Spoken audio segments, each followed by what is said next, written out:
வார்த்தை மாம்சமாவது எப்படி, அதான் பேச போறேன். நிறைய பேருக்கு வார்த்தையாவே இருக்கு, ப்ராமிஸாவே இருக்கு, வாங்கின வாக்குத்தத்தமாவே இருக்கு. How the word it becomes flesh. வார்த்தையா இருக்க கூடாது, மாம்சமாகும். இந்த வருஷம் ஆகுது.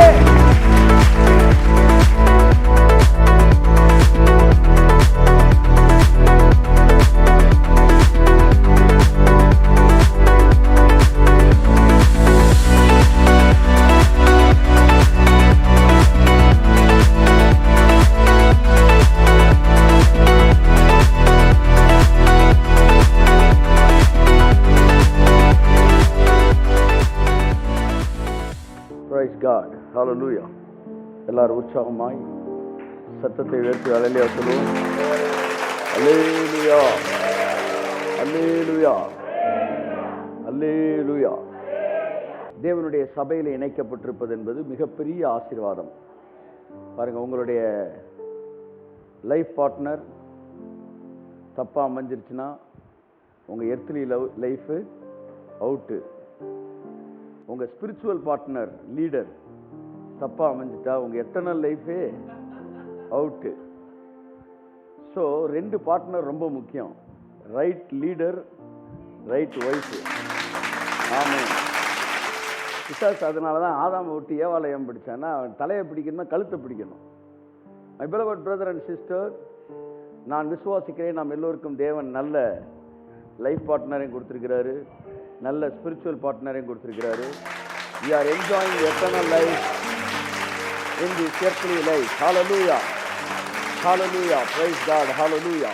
யூதர்கள் தேவாலயத்தை வானமும் பூமியும் சந்திக்கிற இடம் அப்படின்றாங்க. Heaven and earth meets each other அப்படின்றாங்க.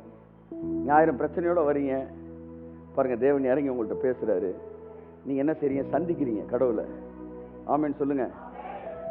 ஸோ அதாவது சபை என்பது ஒரு பெரிய ஒரு கிறிஸ்தவ வாழ்க்கையில் ஒரு முக்கியமான ஒரு அங்கம். அதை நீங்கள் மறந்துடவே கூடாது. அங்கே தான் தேவன் மனுஷனை என்ன செய்கிறாரு? ஆமாம், பல விஷயங்கள் அங்கே நடக்குது. ஸோ அதனால் நீங்கள் first benefit of being in church or attached with church is experiencing God. Amen, amen. ஒன்றும் பயப்படாதீங்க. கடந்த வருஷத்தில் நான் வரும்போது ஆண்டவரே நான் யாருக்கு பேசுறது? கடந்த வருஷத்தில் இருந்து இந்த வருஷத்துக்குள் நுழைஞ்சவங்களில் 2 விதமான ஜனங்கள் இருக்கிறார்கள். ஒன்று இழந்து போனவர்கள், இழக்க கொடுத்தவர்கள், கண்ணீரில் நடந்து வந்தவர்கள், காயப்பட்டவர்கள், தோற்று போனவர்கள், அவமானப்பட்டவர்கள் இந்த வருஷத்துக்குள்ள வந்திருக்கிறாங்க. இன்னொரு கூட்டம் இருக்கு, அது வார்த்தையை கேட்டு வார்த்தையை விசுவாசிச்சு வார்த்தையில விசுவாசத்துல மூவ் பண்ணி போன வருஷத்தையே நீரூற்றாய் மாற்றிக்கொண்ட ஒரு ஜனம். இந்த ஜனம் போன வருஷத்துல சக்சஸ் பண்ணி தான் வந்திருக்கு. இந்த வருஷம் ஒரு முடிவெடுங்க. தேவனுடைய பிரசன்னத்தோடும் தேவனுடைய ஆலயத்தோடும் நான் இணைக்கப்பட்ட மனுஷனாக இந்த வருஷத்துல நான் இருப்பேன்.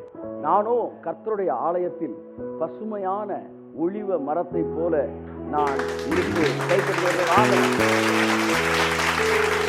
எல்லாம் சொல்லுங்க, ஆலயம், அடுத்து பசுமை. 2 வார்த்தை இணைஞ்சு வருது பாருங்க. எங்க இருக்கு அந்த வசனம்? சங்கீதம் 7, 8 சேர்த்து வாசிங்க. தேவனை தன் பலனாக எண்ணாமல். எல்லாரும் என்ன பாருங்களேன், சர்ச்சில் அட்டன் பண்றதுல எவ்வளவு பெரிய சைக்கலாஜிக்கல் விஷயங்கள்லாம் உள்ள தெரியுதுன்னு பாருங்க. தேவனை தன் பலனாக எண்ணாமல் தன் செல்வ பெருக்கத்தை நம்பி, தன்னுடைய செல்வ பெருக்கத்தையும் தன்னுடைய அறிவையும் நம்பி தன் தீவினையில் பலத்து கொண்ட மனுஷன் இவன்தான் என்பார்கள். யார் அவனா? அதுக்கு முன்னாடி இருக்குது பாருங்க. அவன் தேவனே நம்பலையாம், தன் பலனை தான் அவன் நம்பினானா. அடுத்த வசனம் என்ன சொல்லுது? நானும் என்ன சொல்லியிருக்கணும்? அவன் தேவனுடைய பலத்தை நம்புகிறேன் அப்படித்தானே சொல்லியிருக்கணும். அவன் என்ன சொல்றான்? நானும் தேவனுடைய ஆலயத்தில் இணைக்கப்பட்டிருப்பேன் அப்படின்றாரு. அப்ப என்ன சார் அர்த்தம்? யாரெல்லாம் ஆலயத்துக்கு வர்றது கூட நேரம் இல்லாம இருக்கிறாங்களோ அவன்லாம் தன்னுடைய சுய பலத்தை நம்புறவன். ஆனா யாரெல்லாம் கர்த்தரை நம்புறானோ அவன் எல்லாத்தையும் போட்டு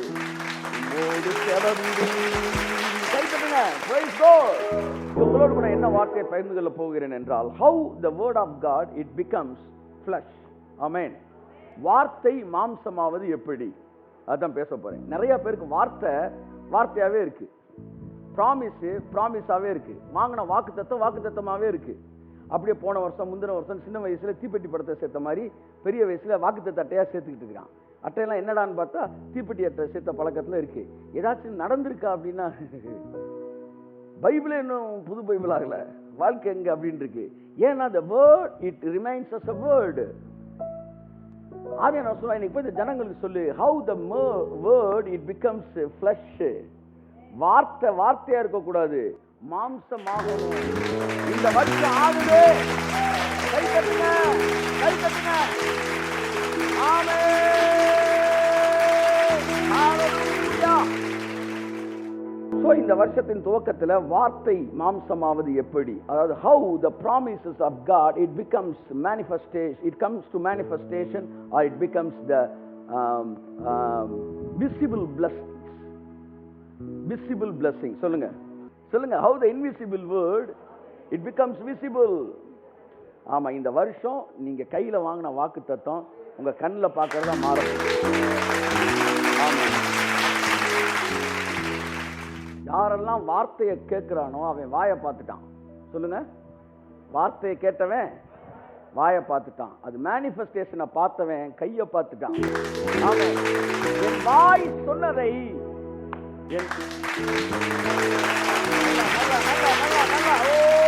நல்ல ஒரு பியூட்டிஷியன்ட்ட போய் நீங்க உட்காரும்போது அவர் வந்து சில நேரம் வெள்ளரிக்காய் தூக்கி மூஞ்சில் வச்சிடறாப்புல, சில நேரம் வந்து கத்திரிக்காய் தூக்கி காதில் வச்சிடறாப்புல, அப்புறம் இப்படி பல வேலையை செஞ்சுட்டு அவர் போயிட்டு மறந்தாப்புல டீயை குடிச்சிட்டு அந்த ரூமில் ஒரு ஆள் விட்டு வந்துட்டேனான்ட்டு வராங்க. ஆனால் நீங்கள் என்ன செய்றீங்க, நம்பிக்கையோடு உட்காந்துருக்கிறீங்க. போகிறதுக்குள்ள நம்மளை எப்படி அழகாக்கி பல நாக்கிடுவாண்டாவே அப்படின்னு உட்காந்துருக்கிறீங்க. அந்த டைமிங்கை பற்றி நீங்கள் சார் டைம் ஆகி போய் சார் வந்து இது கரெக்டாக இருக்கா சார், ஹீட்டுக்கு இதெல்லாம் சொல்கிறீங்களா, சொல்ல மாட்டேன்றீங்க. காசை கொடுத்துட்டோம், அவன் பார்த்துக்கலாம். பியூட்டிஷியன்ட்ட காசை கொடுத்துட்டா அமைதியாக உட்காந்துடணும், போகிறதுக்குள்ள எல்லாம் சரி பண்ணிடுவார். அது மாதிரி அவர் பிரசன்ஸுக்கு வந்துட்டோம்ல, அவர் பார்த்துக்குவார். நீங்க பாட்டுக்க 1 hour 2 hours உட்காந்துட்டு போயிருங்க. அதுக்குள்ள உங்களுக்குள்ள என்ன செய்யணும்னு அவர் நினைச்சிருக்கிறாரோ அதை அவர் செஞ்சிருவாரு. அவ்வளவுதான். ஆமா, ஆமே. ஏன்னா சொல்லுங்க, உம்மோடு செலவிடும் ஒவ்வொரு நிமிடமும் அதையா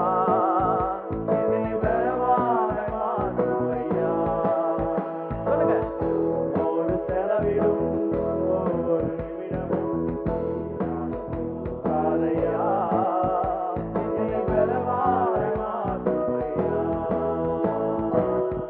பல நேரங்களில் திடீர்னு தேவன் சொல்லுவார், இனிமேல் டெய்லி இந்த டைம் 1 hour நீ என் கூட உட்காந்துட்டு போகணும். என்கிட்ட நீ வரியில ஜெபம் நல்லா இருக்கணும்ன்றக்கு வரியா, வாழ்க்கை நல்லா இருக்கணும் வரியா? கை தட்டுங்க. நிறைய பேர் சொல்லுவேன் ஜெபம் சூப்பரா இருந்துச்சு. ஜெபம் சூப்பரா இருக்கிற முக்கியம் இல்லை, பதில் சூப்பரா இருக்கணும். அப்ப இல்ல நீ நல்லா அதை பத்தி நீ ஏன் யோசிக்கிற? உன் வேலை என் சமூகத்துல உட்காருன்னா அமைதியா உட்கார்ந்துட்டு போ. நீங்க உன் வாழ்க்கையில செய்ய வேண்டியது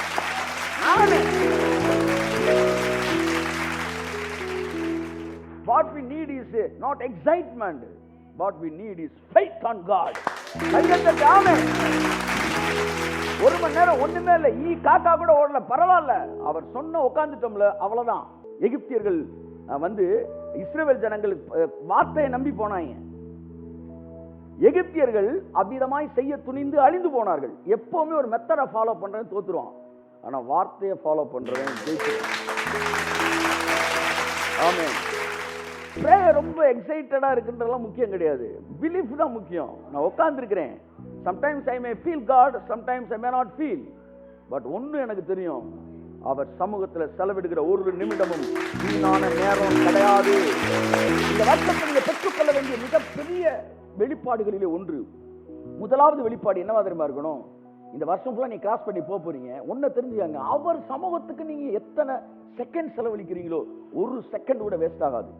அப்படி இந்த ரெவலேஷன் நீங்க புரிஞ்சுக்கிட்டீங்கன்னா இந்த வருஷத்துல பெரும்பான்மையான நேரம் அவர் சமூகத்தில் செலவிடுறது, அவருடைய ஒவ்வொரு நிமிஷம் உங்களுக்கு என்ஜாய்மெண்டா மாறிடும். ஆமென். தேவனுடைய அன்புன்றது ஒரு பெரிய ஒரு மகத்தான அன்புங்க. அது வந்து வார்த்தையிலெல்லாம் விவரிக்க முடியாத ஒரு அன்பு. அது ஒரு தகப்பனுடைய அன்பு. அதை வந்து நீங்க புரிஞ்சுக்கும் போது அந்த வொர்ஷிப் வந்து தானா வருது. ஸோ தேவனுடைய அன்பை, தேவன் வந்து ஒரு தகப்பன் என்பதை நீங்கள் மறந்துடவே கூடாது. அதை திரும்ப திரும்ப ஆவியானவர் நம்ம ஞாபகப்படுத்த வேண்டியதாக இருக்கிறது. எனக்கு தெரிந்த ஒரு மனிதன், அவரோட பையன் வந்து ஒரு 25 இயர்ஸ் ஓல்டு இருக்கும். ஆனால் அவன் he became mentally disordered. ஒரு மாதிரி மென்டல் ஆகிட்டான். திடீர்னு ஊரை விட்டு கிளம்பி போயிடுவான், போயிட்டு சொந்தக்காரங்க வீட்டுக்கு போவான். ஆனால் பார்த்தோன்னா டக்குன்னு நீங்கள் மென்டல் சொல்ல முடியாது, டிஸார்டர்னு சொல்ல முடியாது. ஏன்னா பேண்ட் ஷர்ட் போட்டிருப்பான், டை கட்டியிருப்பான். திடீர்னு வந்து அதை ஒரு 500 கொடுங்க அப்பா கேட்டுக்கிட்டு ஏதோ ஒன்று சொல்லி, அந்த காலத்தில் 80s வந்து இந்த மாதிரி போவான். திடீர்னு காஸ்ட்லி அப்போவே ஷூ 1000 rupeesக்குலாம் 80s வந்து போடுவான். எல்லாம் தேடி வருவான், வந்துட்டு ஊரை விட்டு வந்துடுவான். அவங்க அப்பா அவன் தேடி வருவார். எல்லாம் தேடி பார்த்தா எங்கே இருக்கானே தெரியாது. திடீர்னு பார்த்தா அவர் தேடிட்டே போகும்போது ஒருத்தர் நடந்த சம்பவம், கூட்டமாக கூடி ஒருத்தனை அடிச்சுக்கிட்டு இருந்திருக்காங்க. என்னன்னு போய் பார்த்தா அவரோட பையனை. அவன் என்ன செஞ்சுருக்கான், ஒரு காருக்குள்ளே பார்த்து காரில் இருக்க ஏதோ ஒன்று இருக்கணும், கண்ணாடியை உடச்சி அதை எடுக்குன்னு ட்ரை பண்ணியிருக்கான். பிடிச்சி அடிச்சுக்கிட்டு இருக்காங்க. செஞ்ச தப்பு தான். ஆனால் ஒரு அப்பாவுடைய தகப்பனுடைய மனசு, என் பையன் தப்பு பண்ணிட்டான் அவனை அடிங்கன்னு சொல்லுமா, அந்த தகப்பனோட மனசு உடஞ்சிரும். உடனே உள்ளே புகுந்து அவரை தடுத்துட்டு, அது என்ன பண்ணுறாங்க, என்ன அப்படி பண்ண அவன் சொல்கிறதெல்லாம் நியாயம்தான் பேசுகிறாங்க. ஆனால் அன்பு திரளான பாவங்களை மூடும். ஒரு தகப்பன் தப்பு பண்ணிட்டான் தண்டின்லாம் சொல்ல வராது. உடனே ஒரு போய் அவனை ப்ரொடெக்ட் பண்ணி அதுக்கு அது தேவையான நான் பே பண்ணிடுறேன் சார் அந்த செலவுன்னு சொல்லிட்டு நான் பிள்ளைய அதுக்கப்புறம் கூப்பிட்டு வந்திருக்கிறேன். ஒரு டிஸார்டர், மென்டலி டிஸார்டர். ஆனால் அவங்க அப்பாவால் அவனை விட்டு கொடுக்க முடியாது, தப்பு பண்ணாலும். அப்படிதான் சார் நீங்கள் அவருக்கு உங்களை எப்படி ஆயிரம் தான் நீங்கள் தப்பு பண்ணுற ஆளாக இருந்தாலும் அவர் எப்படி இன்னொரு ஆள் உங்களை தொடர்றதுக்கு விட்டு கொடுப்பார். அவர் மனசு இரவும் பகலும் கூட இருந்து நடத்துகின்றீ, கலங்கும் நேரமெல்லாம் கரம் நீட்டி உன் கண்ணீர் துடைத்தீர், உம்மை நினைக்கும் போரெல்லாம் சொல்லுங்க நெஞ்சம் மகிழுதையா, நன்றி பெறுதையா. சொல்லுங்க, உம்மை நினைக்கும் போரெல்லாம் நெஞ்சம் மகிழுதையா, நன்றி பெறுதையா. பேரன்பினாலே என்னை இழுத்து கொண்டீ, சொல்லுங்க, என்னை இழுத்து கொண்டீ,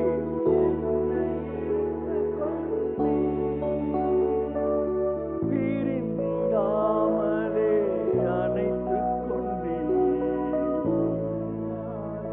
உன் பிள்ளையாய் தெரிந்து கொண்டீ, பிரிந்திடாமலே அணைத்துக் கொண்டீ, பிள்ளையாய் தெரிந்து கொண்டீ. அந்த இளைய குமாரன் அவங்க அப்பா வந்தபோது அவனை கட்டி பிடிச்சு அவன் கழுத்தை கட்டி பிடிச்சிட்டாரான். இப்பதான் எனக்கு அதுக்கு இன்னொரு மீனிங் தெரியுது.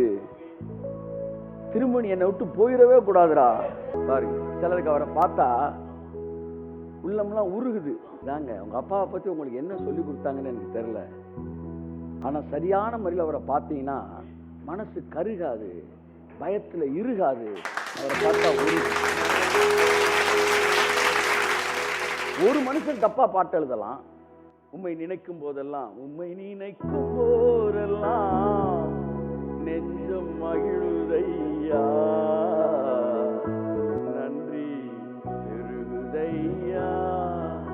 இந்த மனுஷன் பாட்டை தப்பா எழுதிட்டாருன்னு வச்சோம். இவருக்கு முன்னாடி 20 வருஷத்துக்கு இன்னொருத்தர் எழுதிட்டாரு, உள்ளமெல்லாம்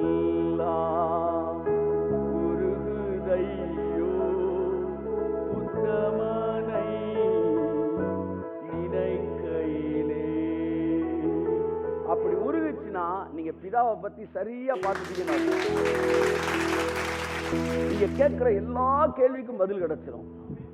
ஆனா ஒரு கேள்வியை மட்டும் நீங்க சாகுற வரைக்கும் கேட்டாலும் அதுக்கு பதிலே கிடைக்காது. அது என்னன்னா, நீங்க ஏன் என்ன நேசிச்சீங்க அப்படின்னு கேட்டீங்கன்னா அதுக்கு பதிலே கிடைக்காது. ஏன்னா அதுக்கு பதிலே இல்லை. Love, it comes to the sinner's world. Love came to the sinners world. Grace takes you to the saints world. கை தட்டி வருது. ஆமென். அன்பு பாவியோட உலகத்துக்கே வர்றதுக்கு துணிஞ்சிருச்சு. ஆனா கிருபை உங்களை பரிசுத்தவான்கள் உலகத்துக்கு தூக்கிட்டு போகுது. ஆமா. So love it comes down பாருங்க. Grace it takes you up. It lifts you up. கிருபை உன்னை தூக்குது, அன்பு உனக்கு இறங்குது. You can hear word but you cannot see word. So word is invisible. வார்த்தை வந்து கண்ணுக்கு தெரியாது, ஆனா அது மாம்சமாகும் போது கை தட்டுங்க, கண்ணுக்கு தெரியுது. பழைய ஏற்பாடு முழுவதும் இயேசு இருந்தார், வார்த்தையா இருந்தார். புதிய ஏற்பாடுல மாம்சமானார். அப்ப நிறைய பேர் வாழ்க்கையில வார்த்தை வார்த்தையா இருக்கு, சிலருடைய வாழ்க்கையில வார்த்தை மாம்சமாகுது, மேனிஃபெஸ்ட் ஆகுது, ஆசீர்வாதமாகுது. நான் ரொம்ப கீழ் மட்டத்துல மேல் மட்டம் வரைக்கும் சொல்றேன். உங்க வீட்டுல கட்டில் ஆகுது, உங்க வீட்டுல வந்து மேஜை ஆகுது, அங்க தொடங்குது வார்த்தை. உங்களை உன்னதங்கள் அவரோடு உட்கார வைக்கிற அனுபவத்தை கொடுக்குது. அது வரைக்கும் எல்லாமே மேனிஃபெஸ்டேஷன் ஆஃப் காட்ஸ் வேர்ட். அப்ப தேவனுடைய வார்த்தை என்பது என்ன செய்ய வேண்டும்? மேனிஃபெஸ்ட் ஆக வேண்டும். இந்த வருஷம் நீங்க கேட்ட ப்ராமிஸ் மேனிஃபெஸ்ட் ஆகணும். உங்க கண்ணு அதை பார்க்கணும். இப்பதான் என்டர் ஆயிருக்கிறோம், கை தட்டுங்க. என்டர் ஆயிருக்கிறோம். இந்த உலகம் உங்களை மதிக்கக்கூடிய ஒரு இடத்துக்கு வரணும்னா வருவது எப்படி என்றால், நமக்குள்ள இருக்க அந்த வார்த்தை மேனிஃபெஸ்ட் ஆகும்போது, அது மாம்சம் மாய் வார்த்தை மாறும்போது. இப்ப இது எப்படி அப்படின்ற மட்டும்தான் உங்கள்ட்ட நான் பேச போறேன். வாக்குத்தத்தங்கள் எப்படி நிறைவேறுகிறது, காணாய் நிறைவேறுகிறதா அப்படின் போது ஆவியானவர் என்ற ஒரு சில விஷயங்கள் சொன்னாரு. இப்போ வாக்குத்தத்தம் கொடுத்துட்டீங்க நிறைவேறிடும் அப்படின்னா, இப்ப இன்னைக்கு ஒரு விஷயத்தை நான் பேச போறேன், ரொம்ப முக்கியமானது, இதில் நீங்க கனெக்ட் ஆகிருங்க அப்படின்னு பேசிருக்கோம் என்று ஒரு கேள்வி கேட்டாரு.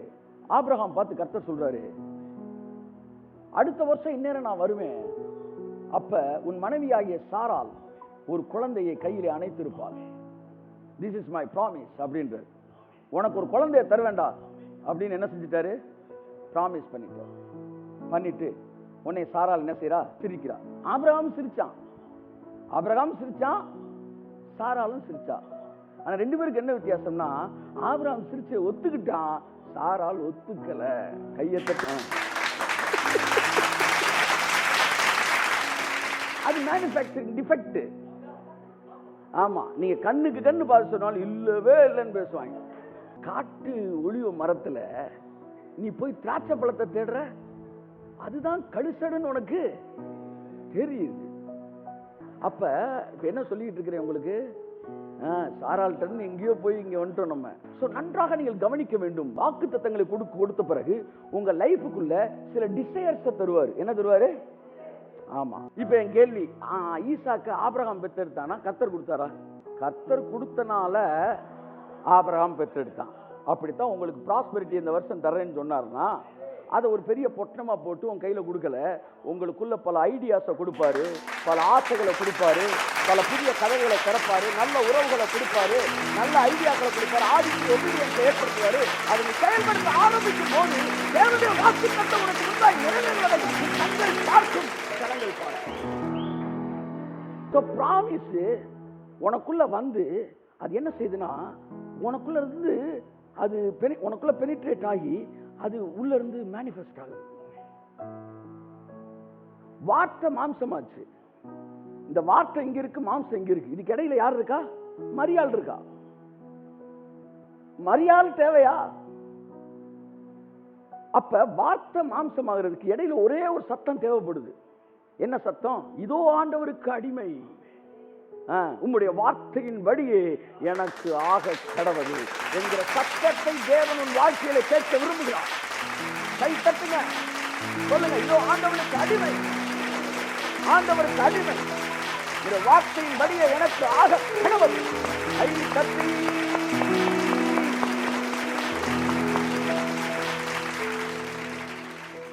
அப்ப இடையில ஒரு ஒபீடியன்ஸ். அந்த ஒபீடியன்ஸ் வந்து இன்ஸ்பிரேஷன்ல கொடுக்கிறார் தேவன். அதுதான் லாவுக்கு நமக்கு வித்தியாசம். அப்ப நீங்க வாரம் ஒண்ணு கேட்டுக்கிட்டே இருக்கிறீங்க, கேட்கிற ஒவ்வொன்றையும் இன்ஸ்பயர் ஆகுறீங்க. சில நேரம் பிசினஸ் ஐடியாஸை பத்தி நீங்க கேட்கும்போது கீழ்படுறீங்க. எதுக்கெல்லாம் நீங்க உங்களை ஒபே பண்ணி அந்த இன்ஸ்பிரேஷனோட சேர்றீங்களோ, Abraham cooperated with God's promise. Abraham had intercourse with Sarah in the age of 100. Is it possible? அப்ப தேவன் அவனை வந்து என்ன செய்யறாரு? தேவனுடைய வார்த்தை அவனை வந்து என்ன செய்து அப்படியே என்ன ஆகிக்கிறது? டக்குன்னு பலவான் ஆகிக்கிறது. இவன் பலவானா போதுமா? சாராவோட கர்ப்பம் பலவானாகுமே. சாரோட கர்ப்பத்தை பலன் கொடுக்கிறாரு. இது எல்லாமே வார்த்தை செஞ்சு அந்த நேச்சுரலுக்குள் வழியாக ஒரு சூப்பர் நேச்சுரல் தேவன் செஞ்சாரு. ஆபிரகாம் போய் அவர்கிட்ட நாங்க தானே அப்படின்னு சொல்ல முடியாது. ஏன்னா 99 வருஷம் என்ன நாங்க தானே? 99 வருஷம் உன்னால முடியல. ஆனா 100வது வருஷம் நான் உனக்கு கொடுத்தேன்ல, அப்ப நீ இல்ல நான் தான். இந்த வருஷம் பிசினஸ் ஒரு ஐடியா உனக்கு கொடுப்பாரு தேவன், பெரிய லெவலில் நீங்க சக்சஸ் பண்ணுவீங்க. நாங்க தானே சொல்லக்கூடாது. ஏன்னா போன வருஷம் நீ பிசினஸ் தானே பண்ணிட்டு இருந்த, முந்தின வருஷம் இதானே பண்ணிட்டு இருந்த. இந்த வருஷம் சபையில் ஒரு பெரிய வளர்ச்சி தேவன் கொடுக்குற சில விஷயங்களை சொல்லுவார். அப்ப நான் தான் இதெல்லாம் செஞ்சேன்னு சொல்ல முடியாது. ஏன்னா இது இத்தனை வருஷம் நம்ம தானே சபையை நடத்திக்கிட்டு இருந்தோம். வளைய போடுன்னு சொன்னாரு. இவனுக்கு மீன் இல்லைன்னா மீனை வந்து இவர் என்ன செஞ்சிருக்கலாம் அப்படின்னு சொல்லி கப்ப கப்ப கப்பன்னு ஒரு மீன் ரெயின் கொடுத்துருக்கலாம். ஆனா தேவன் என்ன சொன்னாரு? நீ போய் வளைய போடு. சொல்லுங்க, எல்லாமே நேச்சுரல். அந்த நேச்சுரலுக்குள்ள ஒரு super natural. Super naturally natural, naturally super natural, naturally natural, super natural, super natural. இது 4 ஏரியா இருக்கு, இல்லைன்னு சொல்லல. ஆனா இப்ப 2வது ஏரியா பேசியிருக்கேன். இதை கொஞ்சம் பேசுவோம். அதுக்கப்புறம் வந்து கம்ப்ளீட் சூப்பர் நேச்சுரல்லாம் இருக்கு, இல்லைன்னு நான் சொல்லல. இப்ப நான் என்ன சொல்ல வரேன்னா, இந்த நேச்சுரல் லைஃபுக்குள்ள உங்க வாழ்க்கையில சில விஷயங்களை கற்றுத்தரும்போது, நீங்க அதுக்கு கீழ்ப்படியும் போது, அந்த super natural invisible word it becomes the visible blessing. ஆஹா, அதனால ஒவ்வொரு வாரமும் அழகு. சொல்லுங்க, ஒவ்வொரு வாரமும் சூப்பர், ஒவ்வொரு வாரமும் அது கட்டி தங்கம். ஏன்னா அது எல்லாமே என்ன செய்யுதுன்னா, எனக்குள்ள இருக்கிற இன்விசிபிள் வேர்டை விசிபிள் பிளஸிங்கா மாத்துறதுக்கு ஏதோ ஒண்ணு எனக்கு சொல்லி கொடுக்கிறாரு தேவன். சொல்லி கொடுக்கிறாரு பாருங்க. அடிக்கடி நான் சொல்லுவேன், வந்து இந்த வசனத்தை வாசிப்போம் ஆதியாகமத்துல. அதாவது how the word it becomes flesh, அதான் நான் உங்கள்ட்ட பேசிட்டு இருக்கிறேன். ஓகே, ஆதியாகமத்துல வந்து 28 11ல இருந்து வாசிங்க. ஒரு இடத்தில் வந்து சூரியன் அஸ்தமித்தபடியினால் அங்கே ராத்தங்கி அவ்விடத்து கற்களில் ஒன்றை எடுத்து தன் தலையின் கீழ் வைத்து அங்கே நித்திரை செய்யும்படி படுத்துக் கொண்டான். அங்கே அவன் ஒரு சொப்பனம் கண்டான். இதோ ஒரு ஏணி பூமியிலே வைக்கப்பட்டிருந்தது, அதின் நுனி வானத்தை எட்டி இருந்தது, அதிலே தேவதூதர் ஏறுகிறவர்களும் இறங்குகிறவர்களும் இருந்தார்கள். நமக்கு ரொம்ப ஃபேவரட்டான சாங் அது. தூக்கத்தால் நான் கல்லில் சாய்ந்து தூங்கினாலும் என் கனாவில் நோக்கி உம்மை கிட்டி சேர்வே, வாக்கடங்கா நல்ல நாதா. ஹல்லேலூயா. சொல்லுங்க, தூக்கத்துல என்ன நடக்குது? ஒரு கனவு பார்க்கறாப்ல. அந்த கனவுல ஒரு ஏணி பூமியில இருந்து வானம் வரைக்கும் போட்டிருக்கு. அது வந்து நிறைய தேவதூதர் இறங்குறாங்க, ஏறுறாங்க. அதை நான் பார்க்குறான். அப்ப அங்கிருந்து ஒரு சத்தம் கேட்குது ஏணிக்கு மேல இருந்து. எல்லாம் சொல்லுங்க, 13வது வசனம். அதற்கு மேலாக கர்த்தர் நின்று, நான் உன் தகப்பனாகிய ஆபிரகாமின் தேவனும் ஈசாக்கின் தேவனுமாகிய கர்த்தர், நீ படுத்திருக்கிற பூமியை. அப்படின்னா எப்படி பார்த்துக்கிட்டு இருக்கிறான்? அவரை படுத்துக்கிட்டு இருக்கவன்லாம் பேசுறாரு சார். கை தட்டுங்க சார். படுத்திருக்கிறான். தூக்கத்தால் நான் கல்லில் சாய்ந்து தூங்கினாலும் என் கனாவில் நோக்கி உம்மை கிட்டி சேர்க்கிறோம், வாக்கடவே நல்ல நாளா. அவர் பார்த்து சொல்றாரு, உன் சந்ததி பூமியின் தூளை போல் இருக்கும். நல்லா கவனிங்க, ப்ராமிஸ் வருது. இந்த ப்ராமிஸ் அடுத்த சாப்டர்ல என்னவா மாற போகுது? மாம்சமாக போகுது. இதுக்கு 2 கடையில் என்ன நடந்துச்சு நீங்க பார்க்கணும். The word it became flesh. உனக்கு கொடுக்கிற ஒவ்வொரு வார்த்தையும் கர்த்தர் மாம்சமாக்க விரும்புறாரு. மாம்சம்னா என்ன? கண்ணுக்கு தெரியறதா மாக்க விரும்புறாரு. ஆனா நம்முடைய பல ஆசீர்வாதங்கள், வாக்குத்தத்தங்கள் மாம்சமாகாமலே வந்து போயிடக்கூடாது. இந்த வருஷம் கட்டாயம் உன்னை மிகவும் திரளாய் நான் பெருக பண்ணுவேன் என்று கர்த்தர் சொன்ன வார்த்தையை உன் கண்கள் பார்க்கக்கூடிய மாம்சமான ஆசீர்வாதமாய் மாறித்தான் வேண்டும். கையை தட்டி அப்ப நல்லா கவனிங்க. அப்ப கர்த்தர் உனக்கு ஒரு ப்ராமிஸ் பண்றார். உன் சந்ததி பூமியின் தூளை போல் இருக்கும். நீ மேற்கையும் கிழக்கையும் வடக்கையும் தெற்கையும் பரம்புவாய். அப்படின்னா உனக்கு லிமிட்டே கிடையாது.